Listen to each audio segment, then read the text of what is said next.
Bonjour à tous. Aujourd'hui, on va parler d'un mécanisme du marché obligataire qui est souvent sous-estimé, mais pourtant super important. L'offre. Qu'est-ce que c'est? Quel type d'offre existe? Et surtout, comment éviter de perdre de l'argent juste à cause d'une notification qu'on aurait loupée? On va voir des exemples concrets, parler des pièges à éviter et même montrer comment une petite négligence peut vous coûter cher. Restez jusqu'à la fin pour comprendre comment utiliser une offre à bon escient et ne pas vous retrouver coincé avec une obligation à coupon zéro.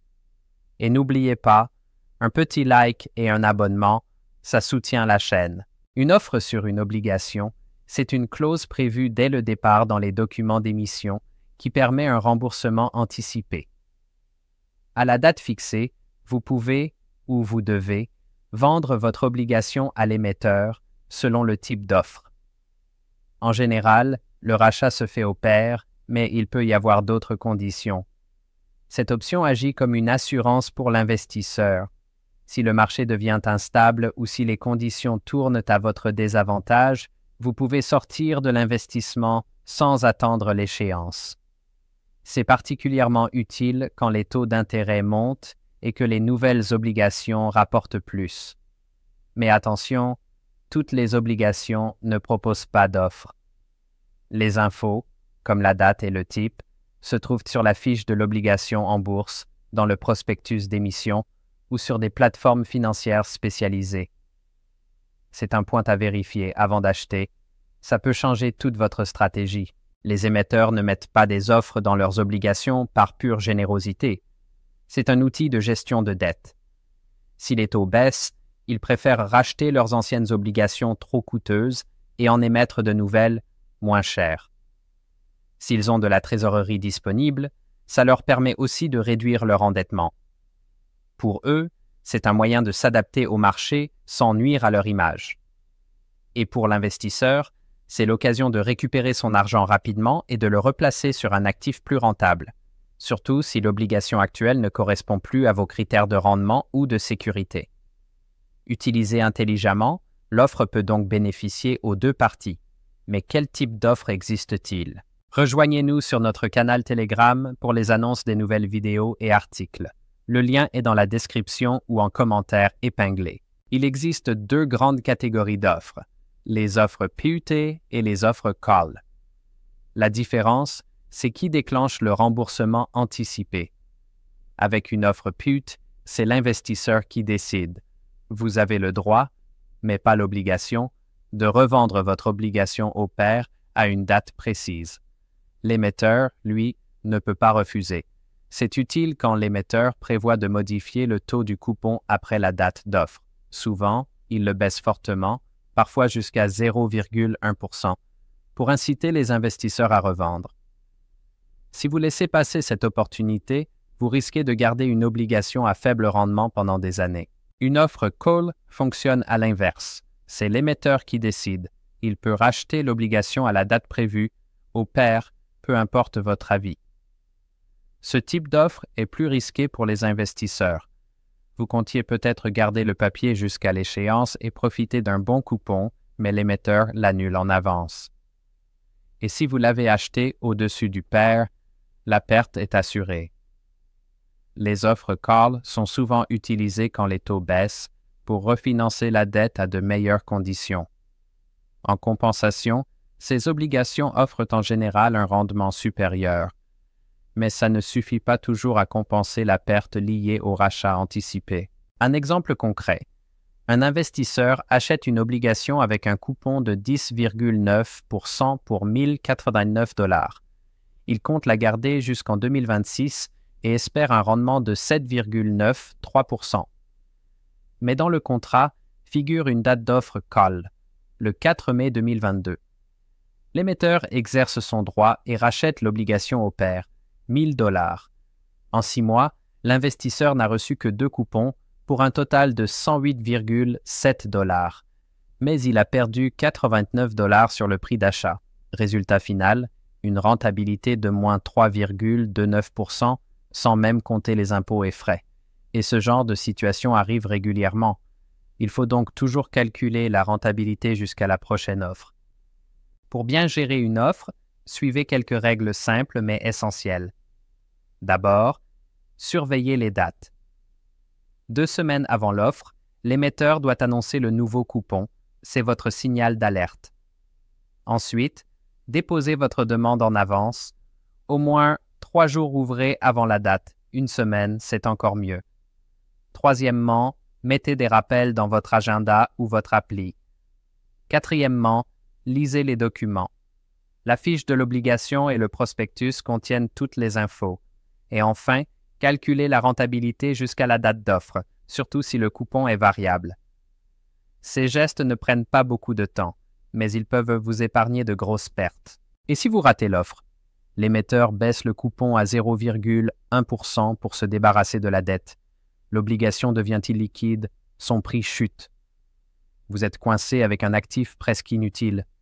Ce n'est pas de la théorie, ça arrive en vrai. Surtout en période de turbulence, les émetteurs profitent de toutes les occasions pour réduire leurs engagements, d'où l'importance d'être réactif. Une offre n'est pas qu'une simple date, c'est un vrai point de décision. Si vous la manquez, vous perdez.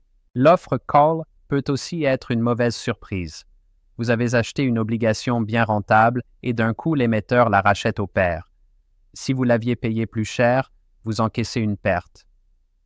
Trouver un instrument équivalent avec la même rentabilité et durée?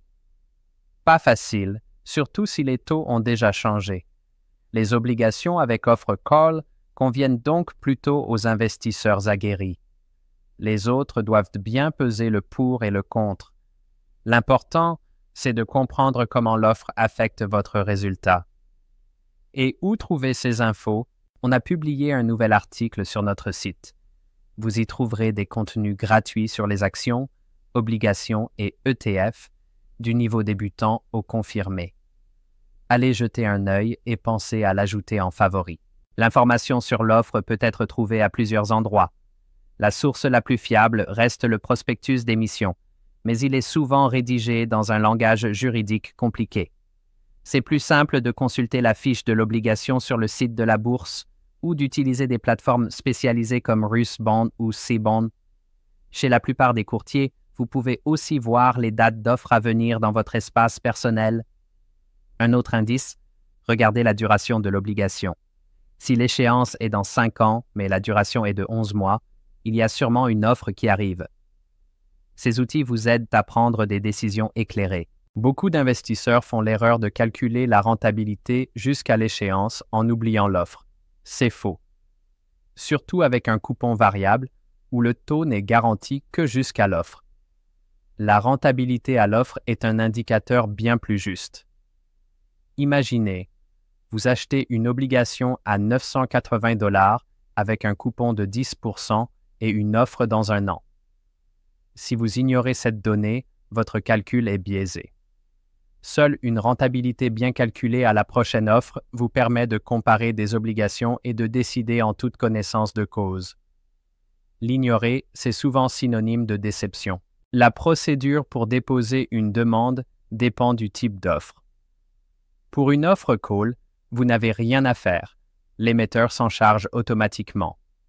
Pour une offre PUT, c'est à vous d'agir. Il faut connaître à l'avance la période de dépôt, en général 5 jours ouvrés avant la fin du coupon. Mettez un rappel au moins 10 jours avant pour évaluer le nouveau coupon.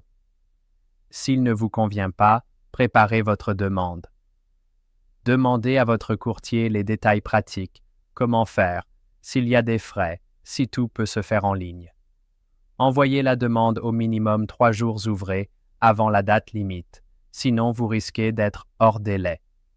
Et assurez-vous que les obligations sont bien présentes sur votre compte, sinon la demande sera annulée. Une fois la demande validée, parfait. Le jour de l'offre, l'obligation est retirée, le coupon est versé et l'argent arrive sur votre compte. Les frais sont similaires à une vente classique. Tout roule si vous avez bien anticipé. Mais si vous avez oublié ou agi trop tard, vous vous retrouvez bloqué avec une obligation à des conditions défavorables. Et ça peut être très embêtant si la maturité est lointaine ou le coupon variable. Donc oui, participer à une offre, ce n'est pas juste un détail administratif, c'est une vraie décision stratégique. L'offre rend les obligations plus souples. Elle permet de s'adapter aux mouvements du marché et de réduire les risques. Elle est surtout utile en période d'incertitude. Elle vous permet de sécuriser un gain ou d'éviter une perte. Mais cela demande un peu d'implication. Suivre les dates, lire les documents, faire les bons calculs. Parfois, il y a des frais ou des démarches techniques. Mais ça vaut largement la peine pour protéger votre capital. Le plus important, c'est de comprendre comment ça marche et d'en faire bon usage. Une offre, c'est un outil puissant pour gérer les obligations. Elle peut vous protéger ou vous piéger. Vérifiez toujours s'il y a une offre avant d'acheter, identifiez son type, suivez les dates, calculez la rentabilité correspondante, déposez vos demandes à temps. Si vous maîtrisez tout ça, votre portefeuille sera plus solide, plus prévisible et plus rentable. Mettez un like et abonnez-vous à la chaîne. Soutenez notre contenu via la plateforme de membership. Le lien est dans la description ou dans le commentaire épinglé.